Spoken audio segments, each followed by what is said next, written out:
మహాగణపతే నమ. గురుభ్యో నమ. మాతృదేవోభవ, పితృదేవోభవ, ఆచార్య దేవోభవ, అతిథి దేవోభవ. నమస్కారం అండి. ఎలా ఉన్నారు? బాగున్నారా? పండగ బ్రహ్మాండంగా జరిగింది. నేను కూడా బ్రహ్మాండంగా జరుపుకున్నాను. నాగుల చవితి కూడా అయిపోయింది. ఇంకా ఒక మంచి టాపిక్తో మీ ముందుకు వస్తున్నాను. అదేంటంటే టైం. కాలాన్ని మనము సద్వినియోగపరచుకుంటే అనేక లాభాలండి. టైం, రెస్పెక్ట్ యువర్ టైం అంటారు. టైంని రెస్పెక్ట్ ఇవ్వాలి. దానికి అనుగుణంగా మనము నడుచుకుంటే దానంత గొప్పతనం ఇంకొకటి లేదండి. ఏంటో చెప్పనా? కాలాన్ని చాలామంది ఏం చేస్తారు అంటే, కాలాన్ని ఏమి కాదు, మన చేతిలోనే ఉంది కదా, ఈరోజు చేయకపోతే ఏముంది, రేపు చేయొచ్చు, ఇప్పుడు కాకపోతే ఈ సంవత్సరం కాకపోతే వచ్చే సంవత్సరము, పొద్దున కాకపోతే రాత్రి చేసుకోవచ్చు, రాత్రి పని మళ్ళీ పొద్దున చేసుకుందాము, ఇలా పోస్ట్పోన్మెంట్ చేస్తూ ఉంటారు కాలాన్ని. దాన్ని ఇప్పుడు కాదు, అప్పుడు కాదు, అప్పుడు కాదు, ఇప్పుడు కాదు, ఇంకా టైం ఉందిలే, ఇప్పుడు అడిగే వాళ్ళు ఎవరులే అని చిన్నవాళ్ళని కాదు, పెద్దవాళ్ళని కాదండి, అందరూ ప్రతి ఒక్కళ్ళు, చిన్నపిల్లలు వాళ్ళకి తెచ్చినది వీడియో గేమ్లు అవి ఇవి వాళ్ళకి అవసరం ఉన్నా లేదా ఆడుకోవాలి, వ్యాయామం చాలా ఇంపార్టెంట్, కానీ అనవసరమైన వాటికి వెళ్తారు. ఇంకా వయసైన వాళ్ళు క్లబ్లు పబ్బులు అనేసి ఆ రకంగాను, పెద్దవాళ్ళు ఏదో పనికి వచ్చిందో పనికి రాదో, మంచిదో చెడో, వాళ్ళకి అవసరమా లేదా అనేసి వాళ్ళు అలాగా టీవీలు అని సీరియల్స్ అని ఏవో అలా చూడొద్దని చెప్పట్లేదు, అలా చూస్తూ గడిపేస్తారు. ఇంకొంతమంది వాళ్ళు ఏం చేస్తున్నారో వాళ్ళకే తెలియదు, ఆ సెల్ ఫోన్లు చూసుకుని అలాగే గడిపేస్తుంటారు. ఇలా కొంతమంది, అందరూ అనట్లేదు, కొంతమంది కాలాన్ని ఇలా వృధా చేసుకుంటూ ఉంటారు. దానివల్ల ఎవరు నష్టపోతారు? మనమే నష్టపోతామండి. అనుకుంటాం, తర్వాత జరిగిపోయిన తర్వాత 60లో 20 రాదు కదా. ఏ కాలంలో ఆ కాలంలో ఆ పనులు చేయాలండి. మన జీవితంలో ఒక ఉన్నత స్థానానికి రావాలంటే, టైంకి సక్సెస్ని చూడాలి అంటే, ఒక గోల్ని రీచ్ అవ్వాలి అంటే, మనం ఆరోగ్యంగా ఉండాలి అంటే, అనేకంగా మన పనులు పూర్తి అయ్యి మనం రిలాక్స్గా ఉండాలి అంటే, ఇంకా ఇవన్నీ కావాలంటే, ఫైనాన్షియల్గా ఆర్థికంగా మెరుగుపడాలంటే ఏం చేయాలి? కాలాన్ని సద్వినియోగపరచుకోవాలి. కాలానుగుణంగా మనం నడవాలి. ప్రకృతికి కూడా ఒక కాలం ఉంది. కాలాన్ని చక్రంతో పోల్చారు. కాలచక్రము అంటారు. ఆ చక్రం ఎలా తిరిగిపోతూ ఉంటుంది, ఇలా అది దానంతట అది కదిలిపోతూ ఉంటుంది.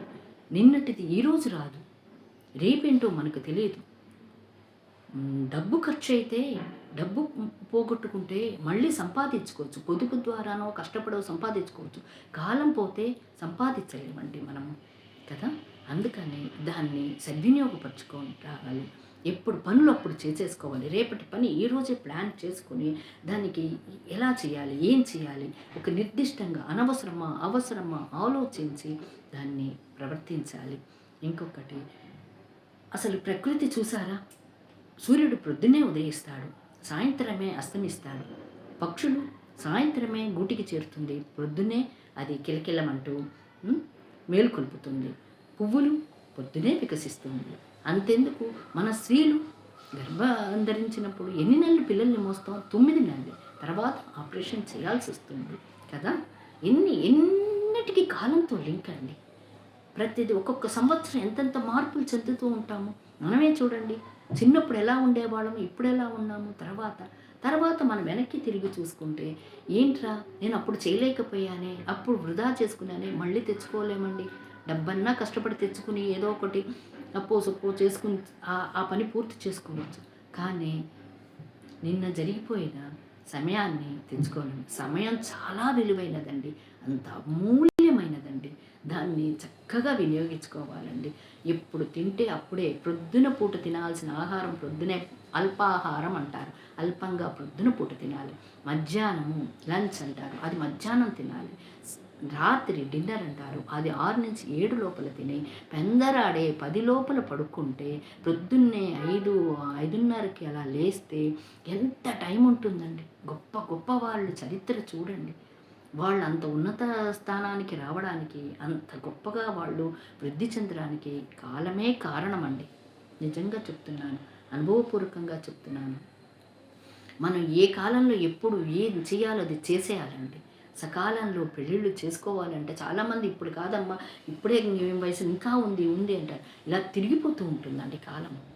చక్కగా ఆ టైంలో ఏ టైంలో మన పెద్దవారు ఎప్పుడు చెప్పారు, ఒక మహా అయితే ఒక సంవత్సరం, సంవత్సరం అంతేకాని మరీ సంవత్సరాలు లాగదీయకూడదు. ప్రతిదీ సాగతీయకూడదండి.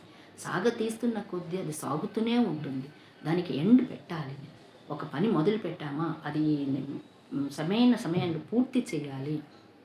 పెళ్ళి కానీ, పేరంటం కానీ ఏదైనా ఏమ్మా ఇప్పుడు కాకపోతే రేపు చేసుకోవచ్చు కదా, ఇప్పుడు చదవకపోతే వచ్చే సంవత్సరం కాదండి. ఏదైనా మన చేతిలోనే ఉంది.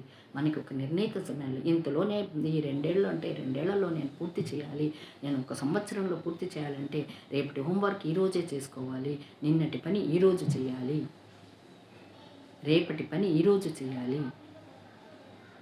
నిన్నటి పని ఈరోజు చేయకూడదు, రేపటి పని ఈరోజే చేయాలి, ఈరోజు పని ఇప్పుడే చేయాలి అని ఒక నిర్ణయంతో ఒక చక్కగా కాలాన్ని సద్వినియోగపరుచుకుంటే అనేకంగా ఆరోగ్యంగా కూడా బాగుంటాం. ప్రొద్దున్నే లేచి చక్కగా మెడిటేషన్ చేసుకుని, ఎక్సర్సైజ్ చేసుకుని, తర్వాత వర్క్ బ్యాలెన్స్ చేసుకుంటూ, వర్క్ అంటే కెరియర్ ఆ వర్క్ మీదే పడిపోతారు. లేదు, దానికి ఒక నిర్దిష్టమైన సమయం ఇవ్వాలి, కేటాయించాలి, పనులకి కొద్దిగా టైం కేటాయించాలి, రిలాక్సేషన్ కూడా ఉండాలి, రిలాక్స్గా ఉండాలి, సంతోషంగా ఉండాలి, బయటికి వెళ్ళాలి.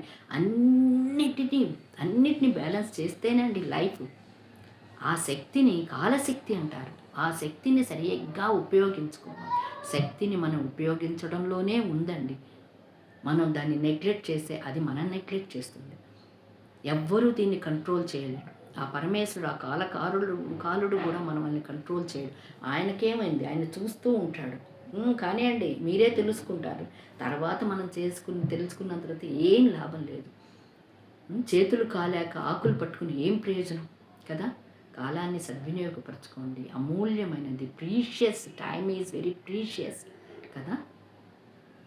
అర్థం చేసుకుంటారనుకుంటాను, నాతో ఏకీభవిస్తారనుకుంటాను.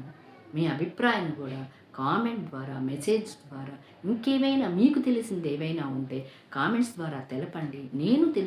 నాకు తెలియంది మీరు తెలిపితే నేను తెలుసుకుంటాను. ఉంటాను. ఈ మీనా. Thank you.